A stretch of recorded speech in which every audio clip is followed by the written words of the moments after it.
Hay recuerdos que nunca desaparecen, que persisten en nuestra memoria como sombras en la niebla. A veces, creemos haberlos olvidado, pero basta con un aroma, una canción o un susurro en la oscuridad para traerlos de vuelta. Esta es la historia de mi infancia en un pueblo remoto de Argentina, donde las calles parecían guardar secretos y donde una mujer misteriosa marcó mi destino de una manera que aún hoy no comprendo del todo. Recuerdo con claridad los días de mi infancia en aquel pequeño pueblo perdido en el interior de Argentina. No era un lugar próspero ni famoso, pero tenía algo que lo hacía único: su gente, sus calles polvorientas y la sensación de que el tiempo avanzaba más lento que en el resto del mundo.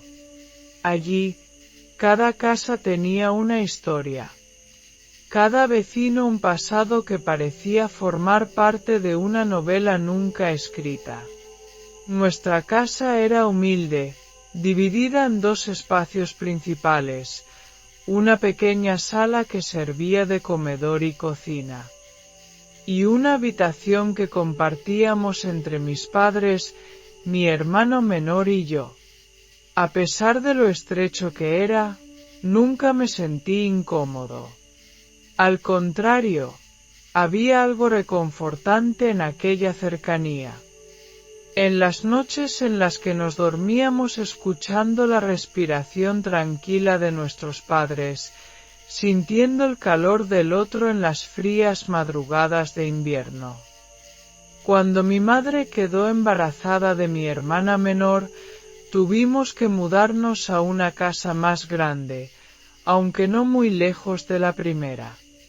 No recuerdo haber sentido tristeza por dejar atrás nuestro hogar, pero sí una extraña sensación de despedida, como si, de algún modo, supiera que estaba dejando atrás algo más que cuatro paredes, estaba dejando una parte de mi infancia. Fue en aquella primera casa donde conocí a doña Estela. Tenía alrededor de 60 años, aunque su espalda encorvada y su cabello blanco la hacían parecer mayor. Vivía al fondo de nuestro terreno en una casita pequeña, junto a su madre, una anciana ciega que raramente salía al patio. La gente del pueblo la conocía como una sanadora, una mujer con el don de curar dolencias que los médicos no podían explicar. Decían que con solo mirarte podía saber qué mal te aquejaba, y que sus rezos y preparados de hierbas eran más efectivos que cualquier medicamento de la farmacia. A mí me daba curiosidad, pero también un poco de miedo. No era una mujer de muchas palabras, pero cuando hablaba, su voz era firme y sus ojos parecían atravesarte, como si pudiera ver algo en ti que los demás no podían percibir. Recuerdo que una vez entré en su casa acompañado de mi madre. Lo primero que llamó mi atención fue su altar. Una mesa cubierta de velas, imágenes de santos, pequeñas botellas con líquidos de colores y extraños amuletos. El aire olía a incienso y algo más. Algo terroso, como raíces secas o flores marchitas. Mi madre confiaba en ella. Cuando tenía dolores de cabeza fuertes, iba a verla y volvía aliviada. Es un don que Dios le dio, decía siempre. Yo, en cambio, no sabía qué pensar. No dudaba de sus habilidades, pero había algo en su presencia que me inquietaba, algo que no podía explicar. Y no sería hasta muchos años después, cuando ya era adulto, que entendería realmente quién era doña Estela y el papel que jugó en nuestra historia. A medida que pasaban los años, mi relación con doña Estela seguía siendo un enigma. La veía casi todos los días, sentada en el umbral de su casa, murmurando palabras en voz baja mientras sostenía entre sus manos una ramita de ruda o una vela gastada. Había algo en ella que hacía que la gente del pueblo la respetara, pero también la temiera. Había historias, que por las noches su casa se iluminaba con una luz extraña que no venía de ninguna lámpara, que si alguien la ofendía, esa persona terminaba enfermando sin explicación. Yo no sabía qué creer, pero había aprendido a no hacer demasiadas preguntas. Una noche, sin embargo, ocurrió algo que cambiaría para siempre mi forma de verla.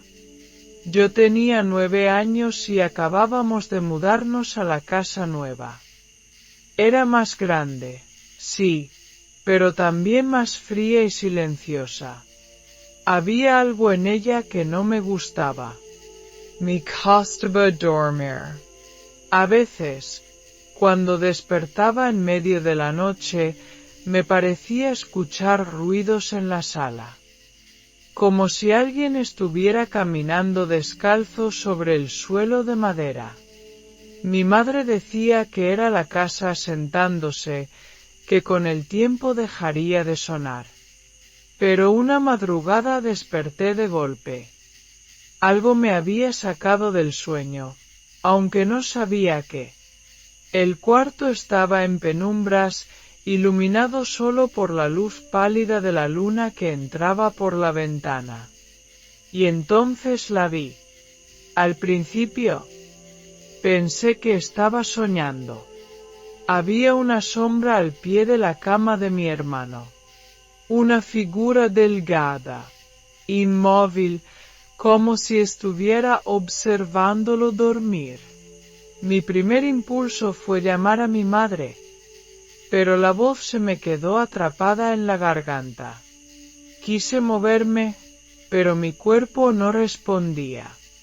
La sombra no se movía, pero yo podía sentirla. No era solo una mancha oscura en la habitación. Había una presencia. Algo real, algo que no debía estar ahí. No sé cuánto tiempo pasó hasta que, de repente, la figura comenzó a desvanecerse. No como una persona que se aleja, sino como el humo de una vela al ser apagada.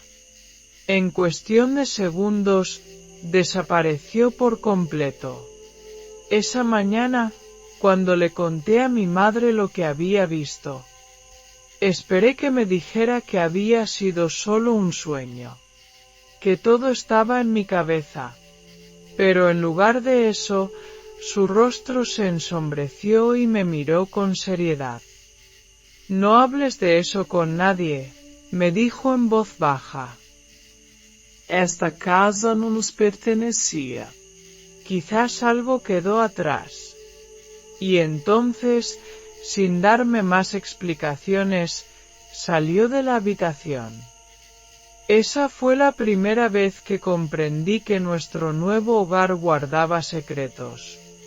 Secretos que, con el tiempo, irían revelándose de maneras que jamás hubiera imaginado. Después de aquella noche, no volví a mencionar lo que vi.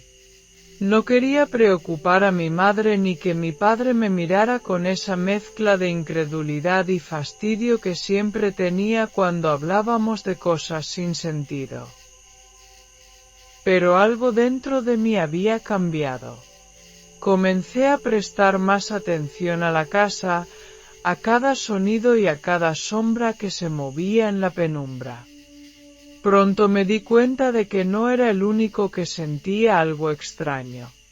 Mi hermano menor, con solo 5 años, empezó a despertarse en las noches llorando, diciendo que alguien lo llamaba por su nombre. Mi madre trataba de calmarlo, asegurándole que todo era producto de su imaginación. Pero entonces, una madrugada, cuando fui a buscar agua a la cocina, escuché un murmullo bajo proveniente del pasillo. Mikanjio. Era una voz. No una de mis padres, no la de mi hermano. Era algo más, algo que susurraba en la oscuridad, como si intentara llamar mi atención. Salí corriendo de vuelta a la cama, escondiéndome bajo las sábanas como si eso pudiera protegerme. A la mañana siguiente, cuando desperté, me encontré con una sorpresa inquietante. La puerta de la casa estaba entreabierta. Mi madre estaba en la cocina, con los labios apretados y la expresión tensa. Mi padre la interrogaba, molesto, preguntando quién había dejado la puerta así durante la noche. Pero ella solo negaba con la cabeza, sin decir palabra. Aquel día, después de mucho dudarlo, decidí ir a ver a doña Estela. No la había visitado desde que nos mudamos, pero sabía que seguía allí, en su casita del fondo, donde siempre parecía haber alguien buscando su ayuda. Cuando llegué, la encontré sentada en el umbral. Como de costumbre, con una ramita de ruda en las manos. Me miró antes de que pudiera decir algo, como si ya supiera por qué estaba ahí. No es la casa la que está inquieta, dijo de repente. Como si leyera mi pensamiento. Son las memorias que quedaron atrapadas en ella. No supe qué responder. Me temblaban las manos. ¿Qué quiere decir? Logro preguntar. Doña Estela suspiró y se levantó lentamente. Me hizo un gesto para que la siguiera dentro de su casa. El olor a incienso me golpeó en cuanto crucé la puerta. Su altar seguía allí, lleno de imágenes de santos, velas gastadas y botellas con líquidos oscuros. Pero esta vez noté algo que antes había pasado por alto. Sobre la mesa, en un rincón, había una vieja fotografía enmarcada. Cuando me acerqué, sentí que el aire se me iba de los pulmones. Era nuestra casa, la misma casa a la que nos habíamos mudado, pero en una época antigua, con otra familia en la entrada. Antes de ustedes, dijo doña Estela con voz pausada, ahí vivió gente que sufrió mucho. Gente que no se fue del todo. Sus palabras me erizaron la piel. ¿Qué debemos hacer? Ella me miró fijamente. Y por primera vez, creí ver un destello de preocupación en su mirada. No molestarlos, dijo. Pero si empiezan a llamarlos por su nombre, no les respondan. Sentí un escalofrío recorrer mi espalda. No le conté a mi madre sobre aquella conversación, pero desde ese día, empecé a notar más cosas. La forma en que las puertas crujían sin que hubiera viento. Las sombras que se deslizaban por los rincones cuando nadie miraba directamente. Los susurros en la noche, cada vez más cerca. Y, lo peor de todo, el sonido de mi propio nombre. Pronunciado por una voz que no pertenecía a nadie de mi familia. Desde aquella conversación con doña Estela, todo cambió. Al principio, intenté convencerme de que no tenía de qué preocuparme. Tal vez eran solo historias, tal vez mi mente estaba jugando conmigo.